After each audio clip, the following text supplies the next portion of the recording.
शादी कोई गुड्डे गुड़ियों का खेल नहीं। आज के डेट में लड़का भी गलत है, लड़की भी गलत है। उनका जो म्यूचुअल कंसेंट है वो एब्सेंट है, वो है ही नहीं। वो जबरदस्ती शादी हुई है, वो खुद एक्सेप्ट कर रहा है। बोला। नमस्कार, बिहारी प्रतिभा न्यूज़ में आपका स्वागत है। आपको बता दें कि पूजा और गणेश का जो मामला था वो काफ़ी सुर्खियों में चल रहा था। उसके बाद से क्या कुछ हुआ, इसी सब मैटर पे हमसे बातचीत करने के लिए एडवोकेट रूपम जी हमारे साथ मौजूद है। इनसे बात करेंगे और जानने की कोशिश करेंगे कि अभी तक क्या कुछ हुआ है। सबसे पहले बिहारी प्रतिभा में बहुत बहुत स्वागत है आपका। बहुत बहुत शुक्रिया आपका। और मैं अभी एडवोकेट नहीं हूँ, अभी लॉ स्टूडेंट हूँ, फाइनल ईयर है। But yes, as legal intern मैं हाई कोर्ट में हूँ और सिविल कोर्ट में भी हूँ। एडवोकेट वाले तो सारे काम ही कर लेती हूँ। फाइनल ईयर में हूँ तो हम लोग को अलाउ है कि सीनियर के लाइसेंस पे हम लोग सारा वर्क कर सकते हैं।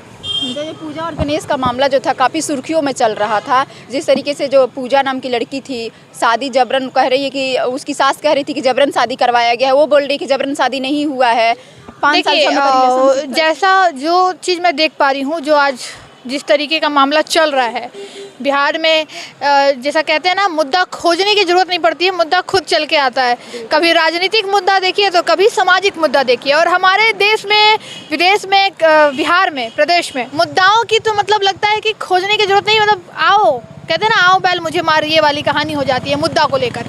तो इस खेल में कहूँगी, जो पूजा और गणेश वाले जो केस है, इसमें जबरन शादी करवाई गई है समाज के द्वारा। हाँ, लड़का और लड़की दोनों का, शादी तो दोनों का हुआ है ना। तो इसमें जो शादी हुआ है वो इनवैलिड माना जाएगा, क्योंकि हिंदू मैरिज एक्ट 1950 एक्ट के अकॉर्डिंग शादी वैलिड तब होती है जब दोनों पार्टी, यानी हस्बैंड और वाइफ, होने वाले हस्बैंड या वाइफ जब वो बन जाते हैं, दोनों का म्यूचुअल कंसेंट हो। बट यहाँ पे जो हस्बैंड है उनका जो म्यूचुअल कंसेंट है वो एब्सेंट है, वो है ही नहीं। वो जबरदस्ती शादी हुई है, वो खुद एक्सेप्ट कर रहा है वो लड़का। लेकिन इसमें एक चीज़ है जो कि अभी जो नया कानून आया है, जिसलिए मैं यहाँ बीजेपी भी आई हूँ, और बीजेपी को मैं बहुत थैंक यू कहूँगी कि हमारा समाज जो है ना, वो कानून को नहीं मान रहा था। कानून से डर ही नहीं लग रहा था इन लोगों को, और अपराध पे अपराध किए जा रहे थे। तो इसके लिए मैं बीजेपी को बहुत बहुत थैंक यू कहूँगी कि उन्होंने इतने स्ट्रिक्ट लॉ लाए, और उसी लॉ के अंदर नए आईपीसी, न्यू आईपीसी के तहत धारा 69, सेक्शन 69, हिंदी थोड़ा मेरा कमज़ोर है, under section 69 of new IPC कहता है, 2023 कहता है कि अगर कोई महिला के साथ सेक्सुअल रिलेशनशिप बनाता है बट शादी का झांसा देकर, तो वो पनिशेबल ऑफेंस होगा, 10 साल की सज़ा सुनाई जाएगी उसको।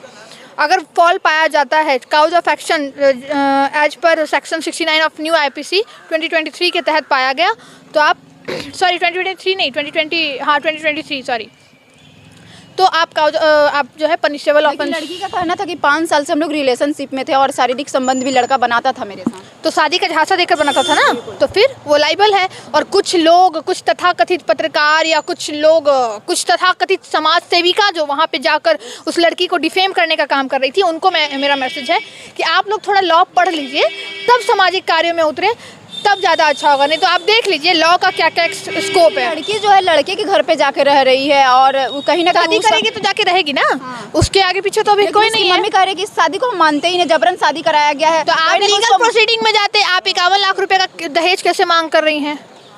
लड़की तो एलिगेशन लगा रही है ना। मैं जज नहीं हूँ, मैं कुछ नहीं हूँ, क्योंकि मैं अगर वकील भी करे कि 9 लाख रुपए पहले ली हुई है। क्या बोल रही हूँ कि मैं वकील भी रहती तो मुझे जजमेंट देने का कोई राइट नहीं है ना। तो फिर इस अकॉर्डिंग मैं यही कहूँगी कि ये जांच का विषय है, और जो चीज़ें भी इस प्रकरण को जो भी अंजाम दिया जा रहा है समाज के द्वारा, जो समाज के ठेकेदार जिसको हम लोग कहते हैं, तो ये सारी चीज़ें गलत है। और मैं हर किसी को बोलूँगी, जो आपके दर्शक हैं, जो आपके दर्शकगण सुन रहे हैं मुझे, उनको मैं यही कहूँगी, शादी कोई गुड्डे गुड़ियों का खेल नहीं।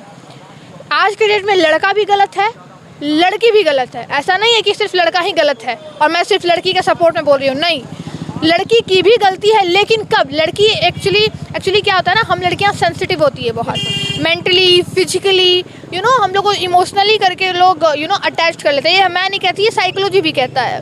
तो इसका फ़ायदा लड़के उठाते हैं, और जब लड़कियां ट्रू लव करती है ना, तो वो अपना तन मन धन सब कुछ। पूजा का क्या होगा? जो रो के उसका बुरा हाल है, फिर वो कहीं का नहीं। वो केस मेरे पास आ चुका है, आपके पास आ चुका है। उसको मैं दिखाती हूँ कि कानून क्या होता है। जो लोग कानून से नहीं डर रहे थे, उनके लिए जो नया मानवी के पास भी गई थी। वीना मानवी के पास वो नहीं गई थी, वीना मानवी कूद के वहाँ पे गई थी। अच्छा, ये है, ठीक है। कौन भी की थी ये वीडियो में देखी थी कि उनके किसी वो टीआरपी के लिए तो कहीं भी उछल जाती है ना, मैं तो ओपन बोलती हूँ। केस को खराब करने का कुछ मीडिया का हाथ होता है, तथाकथित मीडिया और कुछ ऐसे समाज सेवी का लोग जो कि कुछ पता नहीं है और लड़की को बस ऑन कैमरा जजमेंट कर देते हैं कि लड़की चरित्रहीन है, लड़की ये है वो है। उनको ये सब बोलने का राइट किसने दिया? कभी मुख्यमंत्री जी को भी चरित्रहीन बोल देती है, जाहिल गवार बोल देती है। इन लोगों को पता है कि मुख्यमंत्री का ओहदा क्या होता है? एक महिला होकर एक महिला का ओहदा पता है? इन लोगों को नहीं पता है। तो ऐसी महिलाओं के बारे में ना पूछें और ना मैं जिक्र करना चाहती हूँ, क्योंकि मेरे मुख पर भी ऐसे लोगों का शोभा नहीं देता। अच्छा, एक शब्द में बताइए हमारे दर्शकों को कि वो जो केस है उसमें किसको सजा होगा, लड़का लड़की को होगा, दोनों को होगा या लड़का जेल जाएगा? देखिए, ये न्यायालय का मामला है, लेकिन काउज ऑफ एक्शन जिस तरीके से दिख रहा है उस अकॉर्डिंग अगर बात किया जाए तो लड़के को ही सजा होनी है। लड़का जेल जा सकता है, हो सकती है, उसी को सजा मिले। 2 दिन के बाद फैसला आ जाएगा। 2 दिन के बाद? अभी तो नहीं, इतना जल्दी कैसे फैसला आ जाएगा? अभी लड़की कहाँ रह रही है? अभी वो गोपनीय है, क्योंकि कुछ मीडिया जो है उसको पकड़ के उसको मेंटली टॉर्चर कर रहे थे, इसलिए। लड़का तो फरार है तो अच्छी बात है ना, अपना केस खुद खराब कर रहा है ना। मैं बता दूं एक और बात कि अगर आप पे केस होता है तो आप फरार ना हो, उस पर डिफेंस लें या उस पर जवाब दें। आप अगर गलत हैं तो सज़ा कम हो सकती है, लेकिन अगर आप भाग गए तो आप पे धारा लगता जाएगा, ठीक है। तो आप ज़्यादा सज़ा चाहते हो या कम, ये आपके ऊपर तय करता है। बहुत शुक्रिया। अपने बयानों को लेकर हमेशा सुर्खियों में रहने वाले रूपम जी से हम बात किए। पूजा और गणेश का मामला था, आपने सुना कि उन्होंने क्या कुछ कहा। आपका क्या प्रतिक्रिया हमें कमेंट बॉक्स में जरूर बताइएगा। इस वीडियो को ज़्यादा से ज़्यादा शेयर कर दीजिए, हमारे चैनल को सब्सक्राइब कर दीजिए, फेसबुक पेज पर देख रहे हैं तो हमारे पेज को लाइक और फॉलो कीजिए। धन्यवाद।